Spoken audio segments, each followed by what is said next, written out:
Welcome to CivilNet. Today I'm joined by Alexander Artsvuni, who is a product designer at Facebook. He himself is from Yerevan. So let's find a bit more about the tech sector and Alexander's journey from Yerevan to Facebook in London.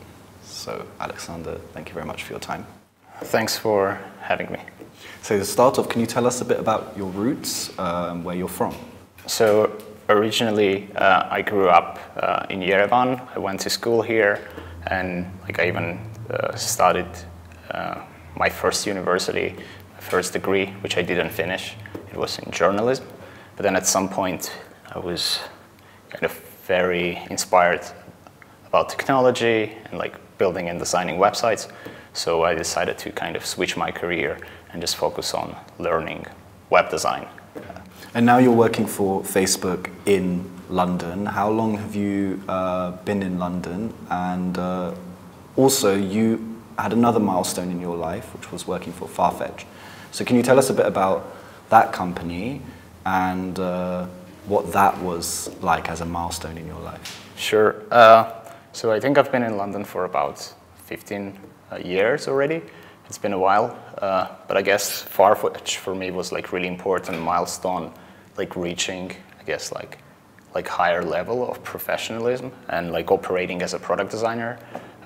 So if you think about it, the profession, my job title kind of gradually changed from being web designer, then going into graphic design and branding design, and then actually product design didn't exist when I started kind of investing my time in this job. But eventually, when Steve Jobs announced iPhone, digital product design became a thing. And when I actually saw the presentation of first iPhone, I thought, okay, this is something that I want to do. I actually want to design mobile apps. And then from there was this kind of journey. How do you get there? How do you become a mobile app designer or product designer? So my initial experience was more kind of agency side, just doing project by project until you build up and strengthen your skills and portfolio and understanding of the discipline. And I was actually quite confident in my work, but then the biggest difference between agencies or companies like Facebook or Farfetch, I was always curious about why do you need so many designers? How does that work? And Farfetch was kind of the first company when I started operating in larger team and was involved in scaling and building the team. I thought at the time when I joined Farfetch, I thought, oh, okay, this is a big design team. It was maybe about eight people in design team involving design management. But then 1 month later, they were already above 60 plus, 70 plus. So basically, I kind of got what I asked for, just trying to understand. I was lucky enough to be part of that scaling team at Farfetch, and kind of went through the whole process of establishing a team, scaling the team, and I was focused on building the mobile app. So effectively, I established the Farfetch mobile design team, and it was a very interesting journey. And after that, I guess I was just looking for a new challenge, and I thought, okay, some of the things that we established in Farfetch were very interesting, but I had to wait maybe 6, 7, maybe 8 years to actually see the outcome of that. And then I thought, okay, how could I actually fast forward myself and see how systems that you established that would work in 10 years without actually waiting 10 years. And basically the obvious choice was trying to join a company with more mature design team and system. And that's why I was, okay, I'm just going to try to go forward in future by joining Facebook, because they already went through that whole process 10 years ago. So. But how was that like joining the Facebook team, and how is it now working there? It's I learn a lot. So if you kind of compare with what I was doing and my scope of responsibility at Farfetch, the job at Farfetch was too comfortable. It was quite easy, I guess, because I already established connections initiated like projects, and everything was just kind of running on its own, and it was very, very comfortable. And again, one of the reasons was, oh, I want to learn more. I don't want this to be kind of the peak of the career, because I knew it's just like it can't be the peak. And by joining Facebook, I kind of got back to the beginning when you're starting from scratch and you're basically evaluating yourself all the time as a designer, and just it's much, much harder. It's much more challenging, but it's like 10 times more interesting.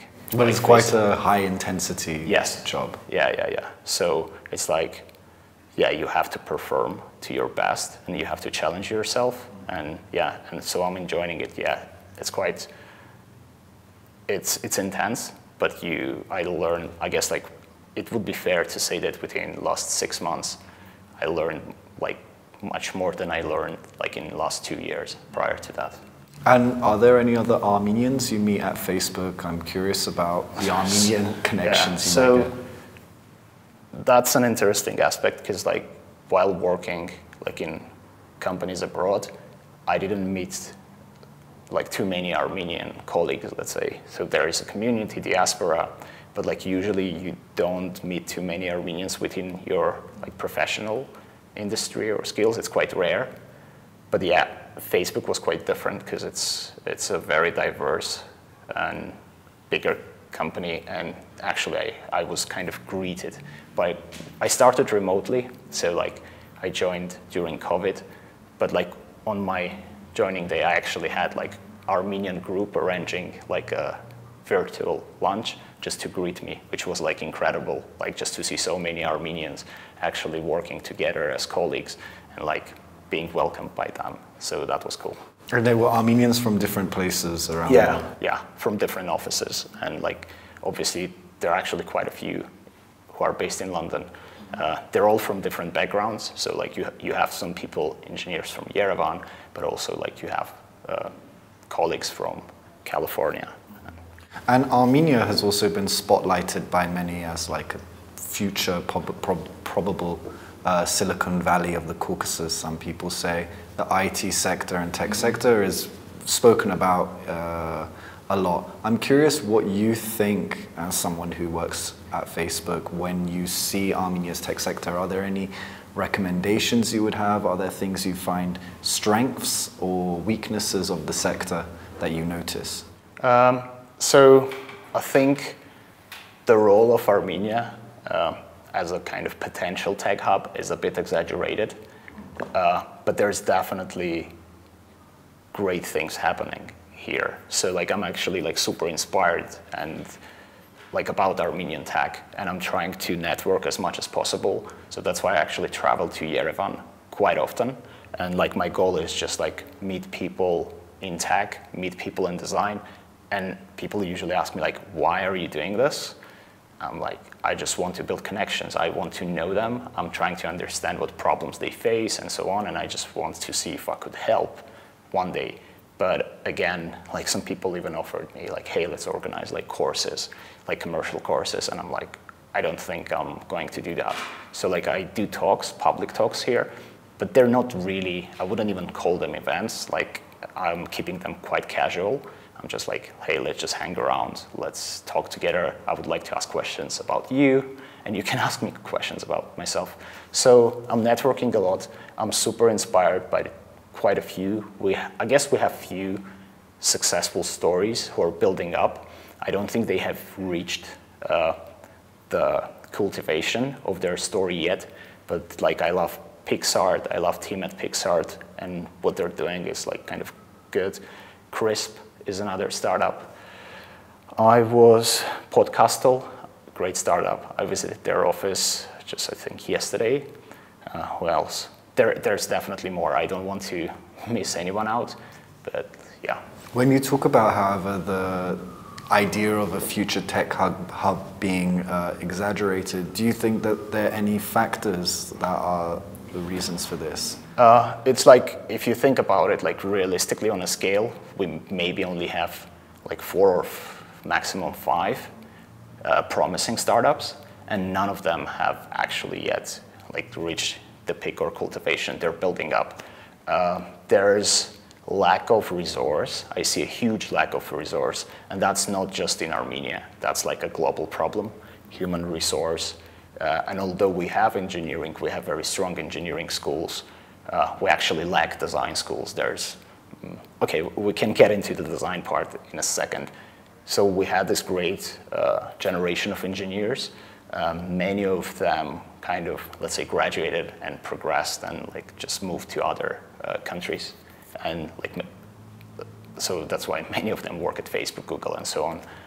We have kind of younger generation of eng who are actually not so great than the original engineering generation. Like some of them, like, you know, that's a common problem. You would have like many, let's say, mid-weight or junior designers claiming senior design, engineers claiming for senior designer roles. So it's kind of a bubble and it's exaggerated. There's just not enough. There's no infrastructure. I think there's lack of, like in networking across professional colleagues. So for example, it's clear that, let's say, startup founders, they do network together. Like they talk to each other, they support each other. But I don't think like engineers or designers, there's no community. They don't support each other, they don't learn from each other. And I think there is definitely a need for that to progress. But that exists in other countries. Yeah, so like in London, that's how I grow. Like I learn by networking and socializing with other designers, attending like design events. It's not just about like attending courses. Like I didn't actually study any courses. Yes, I graduated from university, but like the skill, the craft, the knowledge that I achieved, that was acquired by just like networking, like meeting people, talking to them, like sharing ideas, like, and just like really openly sharing what you know, and yeah, with the community, and then learning from community. So when you talk about tech in Armenia possibly being a little over-exaggerated, what do you mean by that? So it's mostly, I think, like the tech sector in general in Armenia is still a bit immature, although we have some really good promising startups and some interesting companies. It's just not big enough just yet. I think infrastructure is missing. Also, what you kind of need is like network of professionals. So like, for example, I know that startup founders actually, they do network, they talk to each other, they try to support each other. However, if you kind of go below like professional groups such as engineers or designers, they don't really network openly, so we're lacking that. And that's compared to what you actually have in areas, like even not comparing to London, but if you compare to countries like Portugal, for example, you actually see like much bigger networks of professionals, designers, engineers. They're much more open about sharing their skills, sharing knowledge. You actually have communities of designers and engineers. Also, if you think about it really kind of critically, you just don't have enough tech companies here. Yes, we have some good stories. I would call them kind of success stories, but I don't think even companies like Pixar or Crisp, I don't think they have yet hit their peak of the success story. So it's growing, it's promising, but it's actually quite small. It's not as big as as we would like it to be, or as we would talk about it. Also, like I think from engineering perspective, I think we had like really, really strong engineering schools during Soviet times and so on. And many of those engineers actually immigrated. So they now work for Facebook, for Google, for other big companies. And many of those engineers are in Silicon Valley right now. And then you kind of have this newer generation of engineers. And I hear from my kind of network that, like, you know, you have junior or mid-weight engineers trying to get jobs as senior designers and so on. So it creates kind of bubble professionally. So there's actually a knowledge gap. And like the way to overcome this, again, it's just like you need the infrastructure, you need the network, you need people to kind of change how they work and how they share their knowledge. Like same way, like I didn't actually study many courses. Like it was mostly based on experience and networking. So like I would always openly share what I know, and I would try to like just socialize and network with designers like from everywhere in London and their communities. So you learn from them and you share your knowledge. While here, I feel it's still kind of very siloed, and you might have like few good designers, but it's all about how do you share the knowledge, how do you actually build that infrastructure, what projects can we prioritize and like push in tech community to actually establish infrastructure and network and like grow all together. And like I'm really hoping that we'll have much more tech companies, much more startups. But if you think about it, like many of Armenian tech companies are actually still outsourcing. They're just like basically supporting if you think about it, it's just like cheap workforce. We don't really kick off our own products. Yes, so like, and I don't want to sound pessimistic, it's just looking at things like from a realistic perspective and just being a bit more critical. And yeah, I do love the Armenian startups that we have. I'm trying to get to know them. When I'm here, I'm usually just seeking for ways to meet and network as much as possible. So I do love the team at PixArt, again, Crisp. So every time when I'm in London, when I'm in Yerevan, I try to visit like one or two startups, big or small tech companies, and just like get to know people, ask them questions, and like also answer any of their questions. So like I've met PixArt, Crisp. Yesterday I visited Podcastle, another really cool startup. Team at Ucraft. So like we do have like really interesting products, but it's just not enough. I wish we could have more, and I wish that we could kind of focus more on creating something new rather than just like supporting and outsourcing. And when we think about tech in Armenia, oftentimes people will mention Tumor. So I'm wondering what you think about Tumor and what they're trying to do in Armenia and other places in the world. I'm a big fan of Tumor. I think it's an amazing idea, and it's not just an idea.